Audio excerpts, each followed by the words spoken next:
ensimmäisiä Suomessa. Voi onko tänäsi KV:lla? Voi että minä olen onnellinen. Olette työ keksineet älyttömän hyvän jutun. Minä olen muuten löytänyt. Ja jos kasvava on lähellä nämä kisoista tulossa, niin ennustan teille vähän se, miten teidän tuloo käymään. Kassa. Voi ihana. Voi, että ne on saanut kuuluisuutta koko Suomessa. Näkyy menneen jo ihan tuonne Kimulin Eurolla maihin. Kun teillä on teitä Mattinia siellä. Mutta onhan teillä vieraistakin ei vain työtä. Ja sitten minä annan sinulle tehtävän. Kuule Monika, voisitko ottaa makun? Ja tästä kyllä. Ja kysypä ihan satunnaisesti kymmenelle ihmiselle, mikä sana tulee ensimmäisenä mieleen tästä kahvilasta. Yksi ainut sana ja mielellään suomeksi, kun minun on tämmönen kainuulainen muori, niin en minä ulkomaan kieleen voi tehdä. Elikkä yksi sana? Yksi ainut sana, mikä tulee mieleen tästä kahvilasta. Tämä laita koitteen tämä koppani tuolla. Ja jos ihan muutaman sanan tässä saa sanoa vielä, niin ensimmäinen, mikä oikeasti pitäisi vielä tehdä. Ihmisethän on välillä aina pahalla päällä ja välillä hyvällä päällä, eikö vain? Vaikka täällä olisi oikein semmonen, ootko sinä niin tämmönen homo tuon Monika? Joo, niin meillä pitää täällä olla kuulkaa semmonen tympään päivän soitto. Minä voisin tulla vaikka askartelemaan näiden asiakkaiden kanssa. Elikkä silloin kun oikein ottaa täällä ympässä, niin pikkuhakolla soitikolla purkaamisen. Ja kun muutama sekunti soittaa tätä, niin muuttuu ihan toinen. Tämä voisi olla yksi semmoinen KV-juttu, eikö vain? Jos ei ymmärrä vaikka toista, vaikka ei ymmärrettäisi toista, vaikka eikä ymmärrettäisi. Niin minä voisin sulle sanoa näin, että mulla on asiaa. Ei ymmärrettäisi toista, vaikka eikä ymmärrettäisi. Niin minä voisin sulle sanoa näin, että mulla on asiaa. Elikkä sä tiedät, että nyt pitää ruveta liittomaan, jos ei osata sammoa kieltä. Vanhaa tympeän päivän soitin on ehdottoman hyvä. Ja lapset osaavat tänään kanssa soittaa. Mutta se voisi olla semmoinen. Toinen on sitten jo, jota käytettäisiin täällä silloin, kun ollaan hyvällä täällä. Ottakin, kun minä löydän. Missä se nyt olikaan? Tuolla varmasti taitaa olla ihan alimmaista.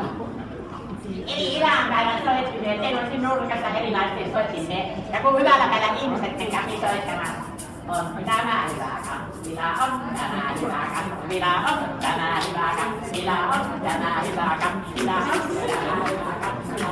Ja monella eri mielellä, eikö vaan? Oikein, hieno. Ja sittenhän se kahvilassa pitää olla tietenkin kainuulaisittain tämmönen palaute. Hengari. Tämähän on semmoinen palautehengari, eli asiakkaat toilla ei voi näitä vempaajia. Elikkä minä aina ihmettelen, että sitten nähdä jää kaikki tuolla muiden laitteiden kanssa. Niin joille ei ole niitä laitteita, sillä on ihmeessä tämmönen palautehengari, ja panee teidän hyvää. Hyvää, kun siihen laitatte ja teidän iloiset terveistä. Että muistettais mitä mä asuttiin, kun minä nyt on siellä ihan jo heti tuolta 100 vuosien jäljellä. No niin, mutta siinä oli sitten, ja mikä vielä mulla tuli mieleen, niin se, että kun eikö lapsi ymmärsäkö sinua joskus? Harmittaa. Erilaisia naamareita tässä. Ai kun sillehän tämä on hyvä kanssa. Tuossa teillä palvelee, nämä niin hyödyksi palvelu, niin meillä on tässä vastaviileä, eikö vielä kohdalla? Vaan pitää olla niin semmoista se teidän markkinointi, että varmasti tulta pärjäämään. Aivan kuttuhan, että näin paljon ihmisiä tullut tänne. Ja minun on pakko kertoa tässä vielä sen, että ei antanut Monika, niin kuin kävi siinä sille isännälle, joka sai Kauhumäärän talon ja reki oli täynnä kauhaa. Kettua näki, että noin paljon kaloja. Heittäytyi Goliat! Ukko voimi rekkeen ja kettu syli kaikki kalat. Ja kun Oli kotti ja sanoi emännalle, akkaseni, tulehan kahtamaan mikä kalansa olis reessä. No, mitä siellä? Tyhjä! Onko elintä oli maksamisen aika? Kettu oli heitellyt kaikki kalat menemään. Hyö antaa mehkuttaa niitä. Passavaa, hyvä. Ja nyt niitä, onko ihmisillä niitä sanoja? Joo, jos sä tuot minulle, niin mä en tiedä mitä he haluaa minun puhua. Noin. Ja tuolla vielä varmaan teillä. Siellä. Yksi sana, Yksi sana. Onko vielä? Ilona, kiitos. Onko vielä?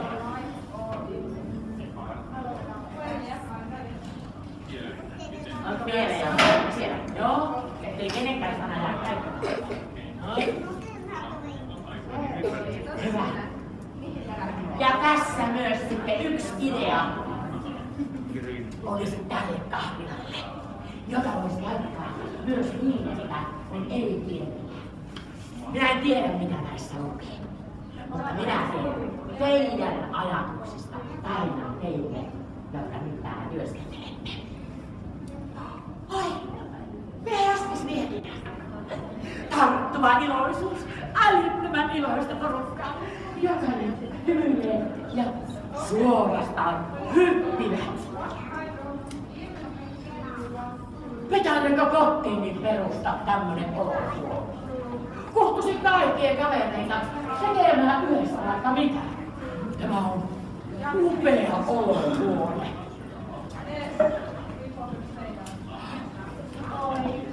Minua tulee lieveysnaa. Se on ihana sana. Sen takia, että se tarkoittaa sitä. Se on lempisana. Hän voisi itsekin vähän vilkaista. Jos tulisi tänne, niin minustakin voisi tulla vilkas. Ja tässä on kyllä vilkkautta, kun kaikki ohi höntää. Ja onneksi istuttavat aina paikalla. Ei voi muuta sanoa, kun on tämä kyllä mukava. Kyllä nuoret ovat keksineet erittäin hienon asian. Ja tahtian. Me olemme kaikki tyytyväisiä. Niin tyytyväisiä, että täytyy nuorille antaa huimat aplodit. Nämä oli teille. Ilmavitonen. Kiertäkää kun ei. Jes! Hyvä, jes! Ja sinne ilmavitosta. Jes. Eikö vaan? Nyt tänne hatun noston paikka näille nuorille. Kiitoksia, että minä sain tulla käymään.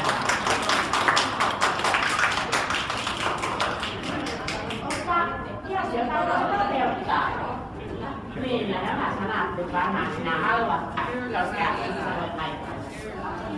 Elikkä näin me ajatellaan tästä teidän.